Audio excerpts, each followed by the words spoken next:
Olá, boa noite, tudo bem?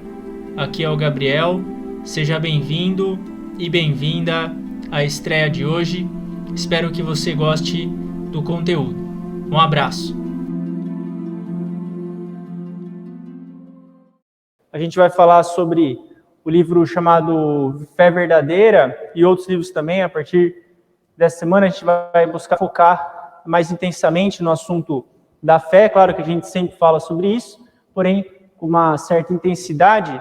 Um dos livros utilizado para o tema de hoje é esse livro aqui, Meus Amados Atravessem o Vale de Lágrimas. Quem quiser entender mais a fundo a fé em Alcântara, sugiro a leitura desse livro. E também, claro, não podia faltar o nosso principal livro da religião, que é o livro As Leis do Sol. Iniciando o tema de hoje, a gente vai falar primeiro sobre como que a religião ela tem essa missão de reverter os valores deste mundo material. Como a gente aprende, existe o mundo material e existe também o mundo espiritual. E a gente acredita no mundo espiritual, que é um mundo muito diferente do mundo material. Ele é muito além do mundo material. E o mestre ensina que as religiões elas têm uma série de mistérios, situações que não são explicadas apenas com a lógica mundana. São fenômenos místicos, fenômenos que você não consegue entender de forma racional. Isso acontece muitas vezes porque isso mexe com esse senso comum da sociedade. As pessoas ficam muitas vezes impressionadas com coisas que acabam acontecendo no mundo da religião, que são coisas que não são normais. E o mundo da religião ele funciona dessa maneira. As religiões mencionam ideias ou fatos que são incomuns, justamente para buscar ensinar as pessoas que existe um outro mundo, além desse, conseguir romper com os valores mundanos. Muitas vezes o que é ensinado na religião é até contraditório aos valores terrenos, a coisa improvável, mas que acaba acontecendo. Então, existem situações ou ensinamentos que você não vai aprender só na ciência ou de forma racional. A parte religiosa ela tem um grande efeito nesse tipo de situação. Coisas excêntricas, por exemplo, ou coisas que você não conseguiria acreditar com base na razão apenas. Tem, por exemplo, o que já foi explicado no livro As Leis Místicas e o livro As Leis do Segredo, que são os fogos fatos. Fogos fatos é um fenômeno que foi explicado pelo mestre Okawa, poucas pessoas presenciaram fogos fatos, mas eles são como se fosse uma esfera luminosa e essa esfera ela se aproxima das pessoas. O fogos fatos ele era tido como um fenômeno material, mistura de fósforo com os elementos químicos que formava o fogos fatos, mas não tem lógica só o fósforo conseguir manter a chama de um fogos fatos. O mestre ensinou que os fogos fatos acontecem quando há o falecimento de uma pessoa e a alma dessa pessoa ela quer se aproximar dos entes queridos, por exemplo. Então ela se transforma num fogos fatos. Isso, o mestre já citou isso, ele disse que lá em Kawashima, na região que ele nasceu, os pescadores já presenciaram esses fogos fatos. Eles ficam sobre a superfície da água e até iluminam em volta. E eu lembro quando eu falei dos fogos fatos, eu recebi um áudio no dia seguinte, isso faz o quê? 1 ano e meio, mais ou menos. Uma moça de Minas Gerais, ela mandou um áudio para mim, falando que uma vez ela estava no ônibus e ela não entendeu o que era, depois da explicação ela entendeu que era um fogos fatos. Se aproximou dela, e foi no dia depois que o pai dela faleceu. Então, possivelmente era uma forma de comunicação. E o mestre disse que quando você coloca a mão, tenta tocar materialmente fogos fatos, ele tem a textura de seda. Ele tem uma textura de como se fosse uma seda. E ela falou exatamente isso mesmo, que ela tentou tatear aquele objeto. Então, isso é coisa de gente louca. Como assim? É uma pessoa vira os fogos fatos, da onde que vem isso? E a religião, ela tem disso, justamente para conseguir combater o senso comum.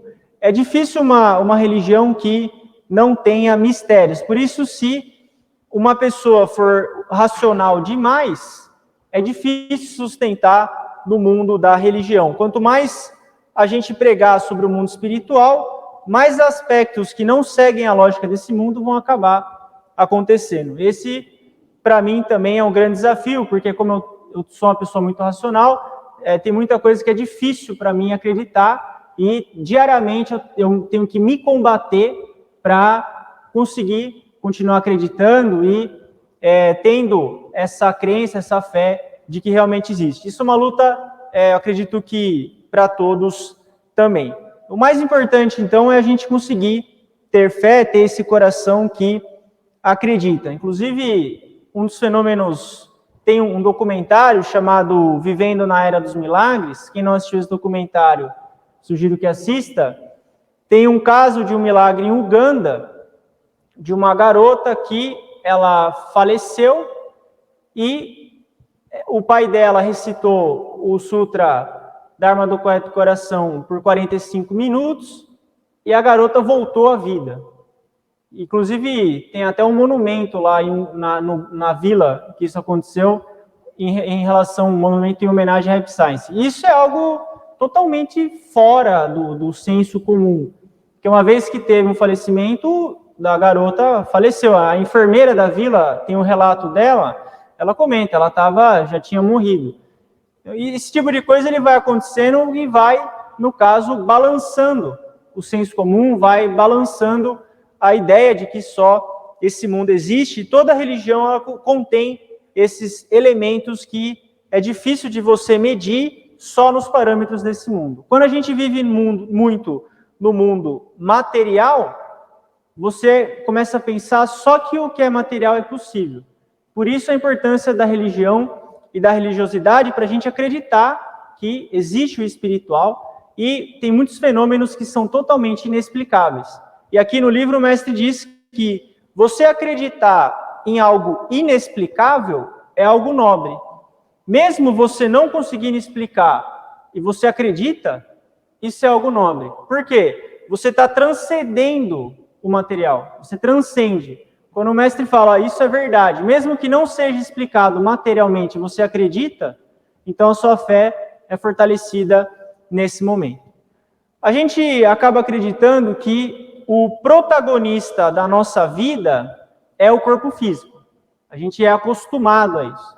Se você não conhece a religião ou o mundo da fé, você acha que a sua vida é seu corpo físico, que na verdade o protagonista da sua vida é o seu corpo físico ou o mundo material. E nessa mentalidade, o ser humano busca cada vez mais status, busca cada vez mais reconhecimento, busca cada vez mais o material.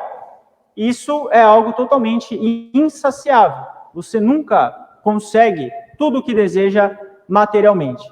Só que o mestre nos ensina que, na verdade, você tem que fazer uma mudança de mentalidade na qual a alma, na verdade, é o protagonista. Quem realmente atua na sua vida não é o seu corpo, é a sua alma. O corpo ele tem que ser bem tratado.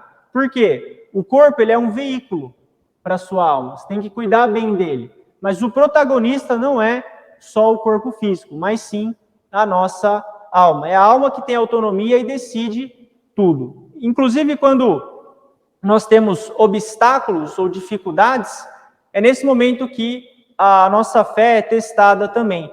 Quando tem uma situação adversa, algo que você não gostaria que acontecesse, doença, perda financeira, a separação das pessoas que nós amamos, são nessas situações que a gente tem que fortalecer ainda mais a nossa perspectiva espiritual. É nesse momento que ainda mais você tem que se fortalecer, se lapidar, continuar acreditando e buscando resolver todos os tipos de problemas que acontecerem.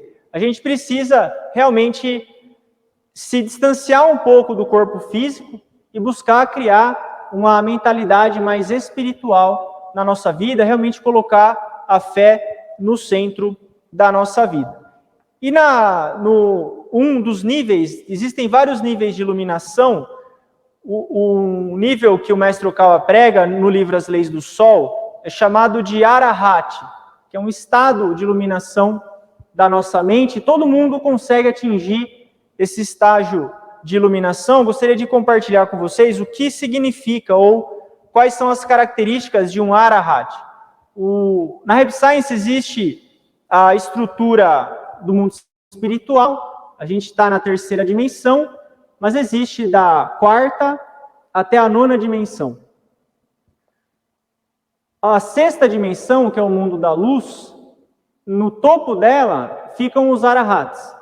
Quem conseguiu uma iluminação de Arahat no mundo material, quando retorna ao outro mundo, alcança esse mundo dos Arahats, que é o mundo lá em cima na sexta dimensão. É bem perto da entrada da sétima, que é o mundo dos anjos. E qual é a característica, de forma mais concreta, dos Arahats? Primeiro, é uma fé sólida em Deus. Quem busca o estado mental de Arahat, então, tem desenvolvido uma sólida fé em Deus.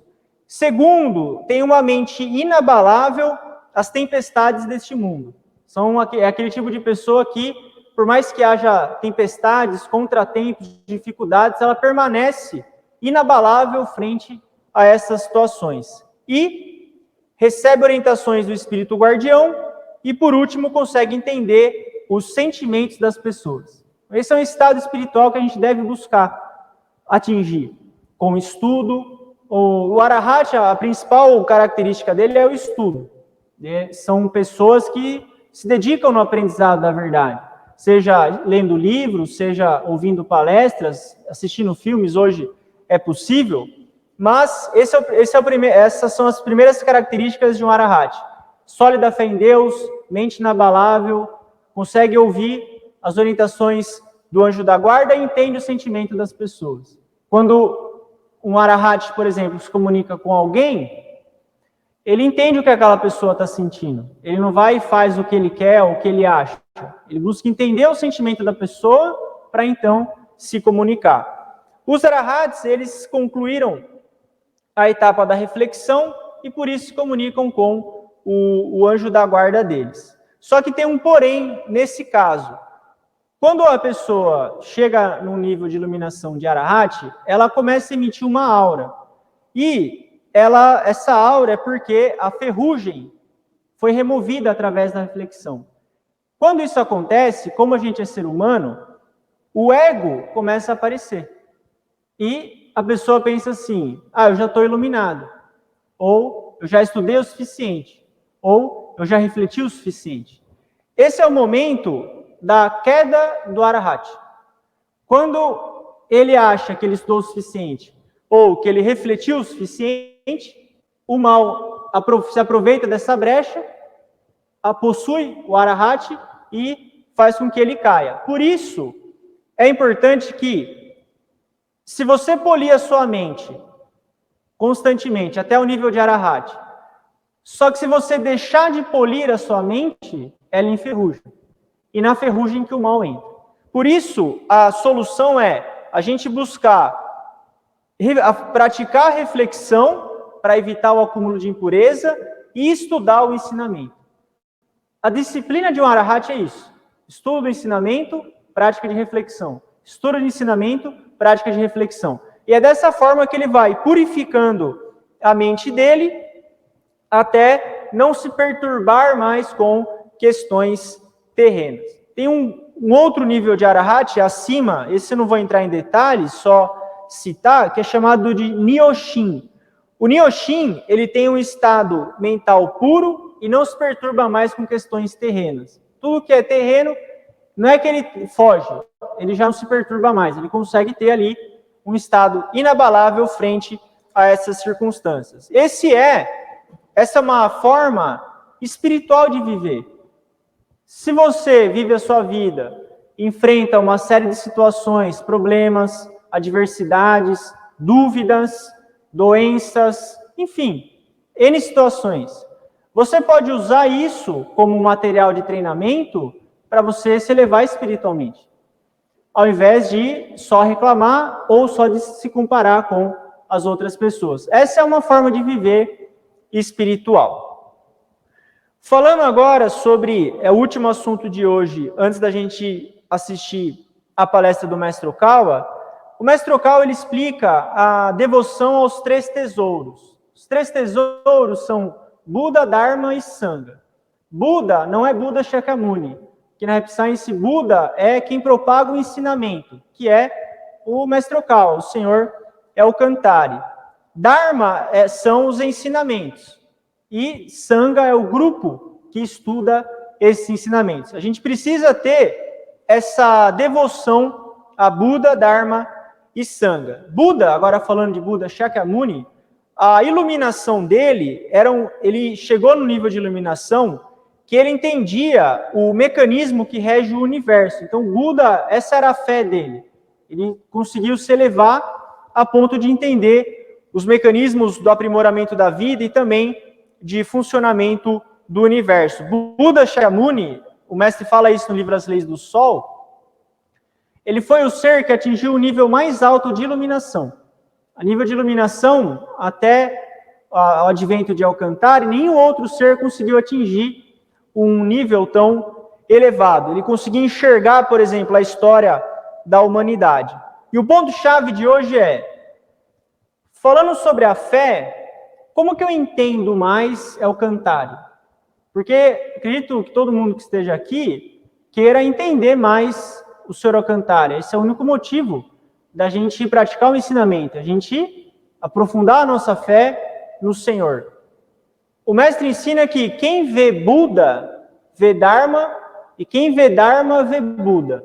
Quando você lê o ensinamento, quando você pratica o ensinamento, quando você assiste uma palestra, quando você ouve uma palestra, você está vendo Buda.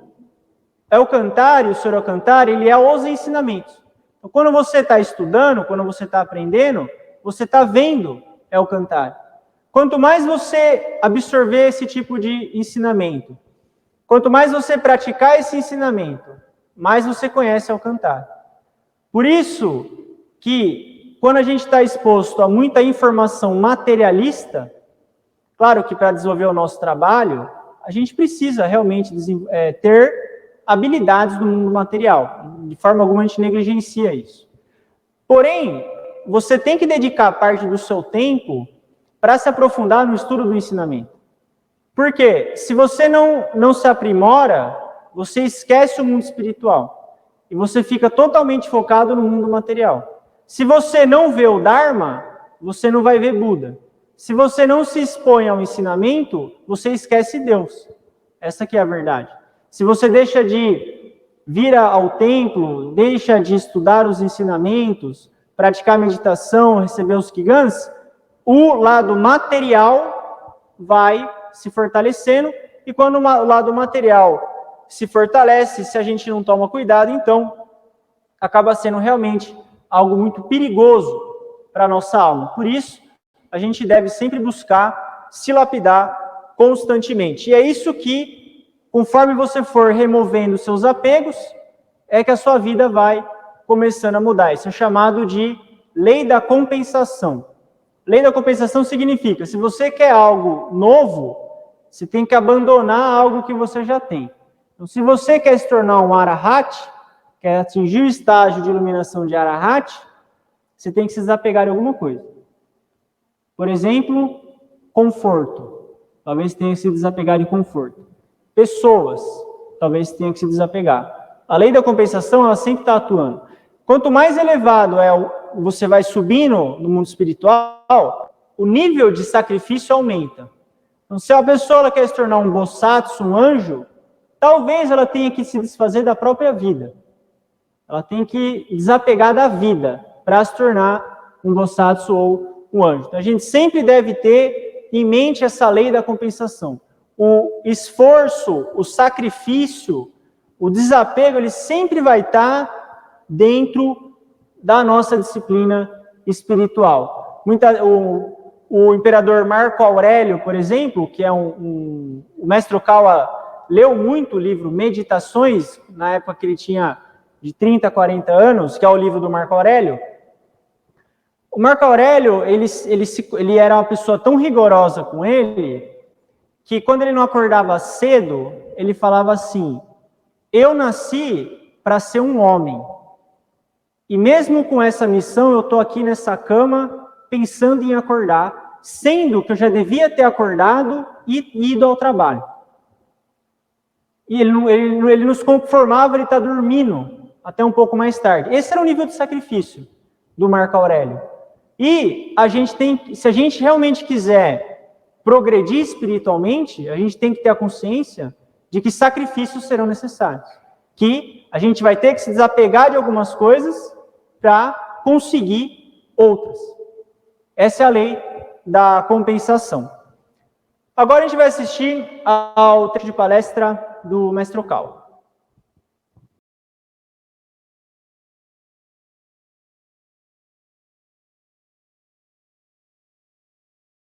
Bom, essa foi a palestra do Mestre Okawa, no qual ele explica um pouco mais a fundo essa questão dos ensinamentos do budismo, e é fundamental que a gente tenha essa consciência dessa devoção aos três tesouros, que são Buda, Dharma e Sangha, e como o mestre ensinou, ter a consciência de que a alma é que vive no corpo físico, e é a alma quem é o protagonista. E a partir dessa consciência, viver dessa forma, não só dizer dessa forma, mas ter um estilo de vida baseado nisso.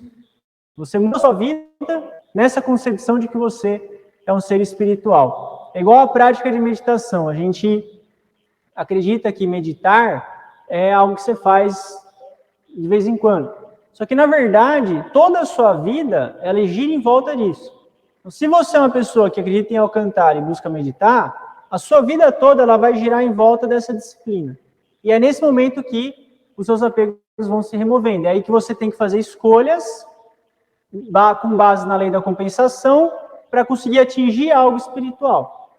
Então, é fundamental que a gente tenha essa consciência de que a alma que vive no corpo físico é o protagonista da vida e ter a consciência de que você vai ver Buda através do Dharma.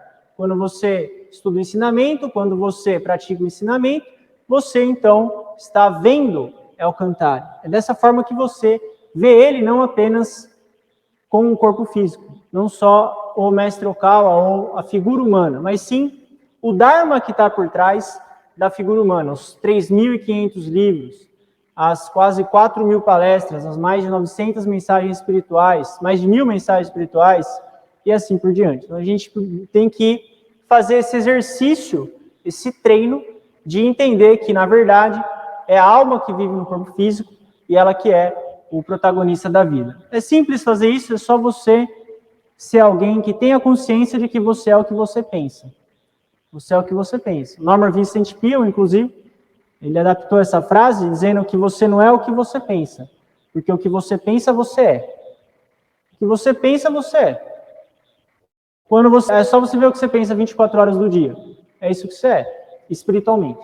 E se tem algo que você não está confortável, você acha que não, você deve corrigir, então você tem que mudar. E ter a consciência que é isso que você vai levar para outro mundo. É tudo isso que você tem pensado diariamente. Então a gente encerra o tema de hoje por aqui.